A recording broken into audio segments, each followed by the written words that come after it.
আমি ঢাকা মেঘনা জেনারেল হসপিটালে জব করতাম। ওইখানে ফারুক আহমেদ যে আর কি আমার হাজব্যান্ড, ওর সাথে আমার ওইখানে পরিচয়। ও হেড অফিসে ছিল, আমি এন্ডোস্কোপি ডিপার্টমেন্টে ছিলাম।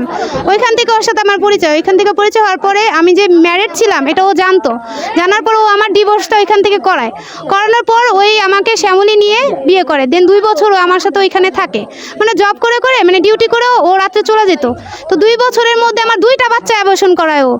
এর মধ্যে দেখি যে আমার ভাল লাগে না ওইখানে, তারপর আমি আবার পুরান ঢাকায় চলে আসি। আরেকটা হসপিটালে জব নিই, আল আরাফাত। ওইটা হাসপাতালে গেলে সবাই জিজ্ঞেস করলে আমার কথা বলবো। তো ওইখানে থাকাকালীন আমাদের প্রত্যেক সপ্তাহ যাওয়া আসা রুমে বা কোথাও দূরে, ইভেন আমরা যে চাঁদপুরও গেছিলাম, ওইখানে আমাদের সাথে ওর বন্ধু পারভেজ ও গেছিল। আর আমার যে শ্যামলীতে বাসা ছিল ওইখানে শামিম গেছে, পারভেজ গেছে। ওরা সব সময় আমাদের মানে কোথাও গেলে ওরা সাথে থাকতো। ওর অফিসের কলিগরাও আমার কথা জানে। তাই আমি আপনার 19 তারিখে, মে মাসের 19 তারিখে জানতে পারি যে ও নাকি আবার বিয়ে করছে। তো জানার পরে আমি আমার ফ্যামিলিকে বিষয়টা জানাই দিই। তখন আর আমি গোপন রাখতে পারি না। এতদিন ও আমার বইলা টেলা গোপন রাখাইছে যে এখন বইলো না, আমার বাসায় একটু সময় লাগবে, পরে বইলো। ঠিক আছে, ওর কথাই মানছি। পরে এই 20 তারিখে আমরা ওয়াজঘাটে আমার ফ্যামিলির মানুষজন সহ ওয়াজঘাটে হেড অফিসে যাই। ওইখানে যা 999 ফোন দেওয়াতে কোতালি থানা থেকে পুলিশ যায়। ও পুলিশ যাওয়ার আগ মুহূর্তে পালা যায় ওইখান থেকে। ওরে বারবার ফোন দেওয়া হয়, ফোন বন্ধ করে রাখে। তারপর 2 সপ্তাহ পর্যন্ত আমি হসপিটালে ভর্তি থাকি। তো বাসায় যখন আসি, লিলি নামে একটা মেয়ে আমাকে ফোন দেয়। বিয়েটা করছে হুজুর ডেকে। হঠাৎ করে আমাকে না জানে বাসায় হুজুর নিয়ে আসে, কারণ ওরে আমি প্রচুর পরিমাণে প্রেশার দিতাম যে এইভাবে যে আমরা থাকতেছি ঘুরতেছি এটা তো হিসাব দিতে হইব। তখন ও এটা হয়তো বা মাথায় রাখছিল। একদিন হঠাৎই বাসায় হুজুর নিয়ে আসে। পরে আমি ওরা বলি, তুমি হুজুর নিয়ে আসছো, আমার তো বলবা, আমি একটু শাড়ি টাড়ি বা কিছু কিনতাম। বিয়ে তো হইতাছে যেভাবেই হোক, আমার হয় দ্বিতীয় হইতাছে, তোমার তো প্রথম হইতাছে। কারণ না, এটা আমরা পরে ফ্যামিলি ভাবে যখন করব তখন অ্যারেঞ্জ করবো না ভালো করে। তারপরে যখন এই যে কাগজে সাইন টাইন দেওয়ায় ওইটা ওর কাছে থাকে। আর কলমা পরে আমাদেরকে হুজুর দিয়ে বিয়ে করায়। ওর বন্ধুরাও ছিল। এখন এগুলো সব অস্বীকার করতেছে। মানে ওর যত আদার্স ফ্রেন্ড সার্কেল আছে সবাই আমার চিনে। শামিমের বাসা হয় যে সাবার, ওইখানেও আমরা গেছি। ইভেন ওর মারে মাঝে মধ্যে ভিডিও কলে দেখে, তো বলতাম যে কথা বলায় দেন, কিছুদিন যাক, এখন যদি বলায় দিই জিনিসটা হয়তো অন্যরকম হয়ে যাব। ওর ভাতিজাদের সাথে কথা বলতাম, ওর ভাবির সাথেও কথা বলছি। মানে এরকম অনেক ঘোরাফেরা হয়েছে। এখন যে জানতে পারলাম গত মাসে, মে মাসে যে বিয়ে করছে, সেটা শোনার পরে আমি স্টেপ নিতে বাধ্য হয়েছি যে আমি আমার ন্যায্য অধিকারটা চাই। আর এই যে প্রতারণাটা করছে এটার আমি বিচার চাই। আর এখানে আসার পর আমাদের গায়ে হাত তোলা হয়েছে। ওই ফারুক আহমেদই দিছে। আমার আম্মার গায়ে পর্যন্ত হাত তুলছে।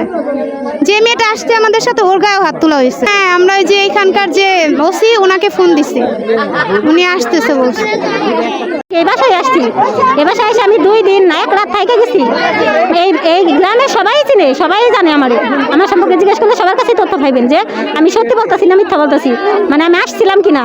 ও আমার সাথে এমন নাটক করছে, আজ থেকে 9 বছর ধরে ওর সাথে আমার সম্পর্ক, মানে রিলেশন। ও আমার আশা দিয়ে রাখতে মানে ঢাকা চলে গেল। ঢাকা চলে যাওয়ার পর আমি জব করে তোমার বিয়ে করবো। তো জব করার পর আমার আর কোনো খোঁজ খবর নাই না। পর আমি এই বাসায় চলে আসি। এই বাসায় চলে আসার পর 2 দিন থাকি। মানে সবাই মায়ের ধর করে আমার এই বাসা থেকে তাড়িয়ে দেওয়ার পরে আমি চলে যাই এখান থেকে, মানে মারধর করে চলে যাই। তারপরে কি হয়েছে, মানে সব ভুলে গেলাম যে আমার বাবা মা বলতেছে যে তুমি কিছু একটা করো, এখন ওর জন্য লাইফ শেষ হয়ে গেছে, থাক। পরে আমি ঢাকা চলে যাই আমাদের বাসা থেকে। ঢাকা চলে যাওয়ার পর একটা জবের ব্যবস্থা করি। তখন জব করি। ও কীভাবে জানতে পারে যে আমি ঢাকা গেছি। পরে ও আবার আমার সাথে মানে মেসেঞ্জারে যোগাযোগ কিংবা দেখা আমি করতে চাই না যে একবার তুমি আমার সাথে বেমানি করছো। কয় না, আমি তোমার সাথে ভুল করছি, আমি এই ভুলের সংশোধন করতে চাই। আর আমিও আমার মান সম্মানটা হারাইছি। ও যদি সংশোধন করতে চাই আমার দিক থেকেও ভালো হবে, কারণ আমি দেশে যেতে পারি না, মুখ দেখাতে পারি না কারোর সাথে। তাহলে ও যদি আমাকে বিয়ে করে তাহলে আমার দিক থেকেও ভালো হলো। আচ্ছা ঠিক আছে, তাহলে তুমি আমাকে বিয়ে করো।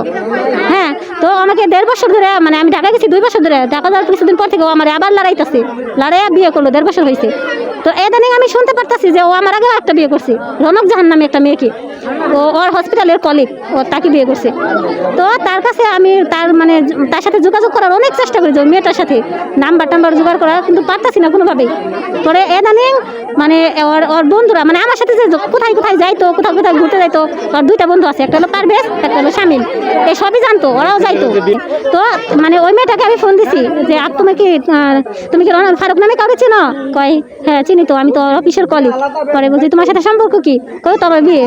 আমি কই তারপরে কোনো সম্পর্ক আছে, আমাকে সত্যি কথা বলো। পরে বলতেছে যে হ্যাঁ ও আমাকে বিয়ে করছে আর থেকে 3 বছর আগে, 3-4 বছর আগে আমরা একসাথে থাকি। তখন আমি মনে মনে চিন্তা করি যে ওর সাথে থাকে কখন, আমার সাথে থাকে কখন, ও কেমন সারামজাদা। আমি অফিসে জব করি, আমার ফ্রাইডেতে বন্ধ থাকে, ও আমার বৃহস্পতিবারে এসে নিয়ে যায়। বৃহস্পতিবারে এসে নিয়ে যাওয়ার পরে মানে বৃহস্পতিবার রাত থাকি সারাদিন, মানে শুক্রবার সারাদিন থাকি, ও মানে শুক্রবার বিকেলে আবার আমার ডক্টর এনে দিয়ে যায়, মানে শনিবার আবার আমার ডিউটি আছে দিয়ে যায়, প্রত্যেক সপ্তাহে এমন করে। আর এর মধ্যে ও রনক জাহান নামে যে মেয়েটার বিয়ে করলো, ও তো ওর কাছাকাছি থাকে, ওর সাথেও চালাইতেছে। কিন্তু এসব আমি কিছুই জানতাম না। পরে আবার শেষে কি করছে, এই কিছুদিন ধরে আরেকটা মেয়ে বিয়ে করছে, ওই মেয়ে ব্যর্থ, মানে বিয়ে তো মেরে বিয়ে করছে, আবার কবিতা নামে একটা মেয়েকে বিয়ে করে নিয়েছে। কিছু না, মানে আমি যেটুকু জব করতাম, যেটুকু স্যালারি পাইতাম, আমি সব ওর কাছে দিছি সব। মানে আমার রুম ভাড়াটা যেটুকু বাঁচতো, আমি 18-19 হাজার 20 হাজার টাকার মতো স্যালারি পাই, তো ওই স্যালারি আমি সব ওরে দিয়ে দিতাম। মানে ওর জামাই আপনার টাকা পয়সা উঠে দিব, আপনি দিলেন না, আমি দিছি কেস লাগে, মানে ও ওরকম ভাবে কোনো জব করে না, ও এটা কিনে দিতাম ওইটা কিনে দিতাম, মানে শখ করে দিতাম। ও শুধু বলতো এই জিনিসটা না অনেক ভালো লাগছে, তখন আমার মধ্যে ভালো লাগছে, হাজার হোক ভালোবাসি তো, আর বিয়েও করছি যেহেতু, মানে দিয়ে দিছি, মানে যখন যেটা বলছে তখন ওইটাই করছি। আবার এসে নিয়ে এই বাসায় আসছি, আসার পরে ও দেখা পাই নাই, ওর থেকে যেন আসছে, মানে ওই রনক জাহান নামে মেয়েটাও আমার সাথে আসছে, মানে তার মাও আসছে, তার মামা সবাই মিলে আসছে, ও ধাক্কা দিয়ে সবাই মাইরা ধরে এখানে ফেলে দিছে, মানে আমাদের উপর অত্যাচার করে এখানে ফেলে দিছে। এখন আমি চাই যে আমি যেটুকু অধিকার, আমার ন্যায্য অধিকারটুকু আমি ফেরত চাই। মানে আমি তো আর কারোর কাছে মুখ দেখাতে পারবো না, ও আমার অধিকার দিক, মানে আমি এই অধিকার চাই। আর ও এত মেয়ের জীবন নষ্ট করলো, এর বিচার চাই।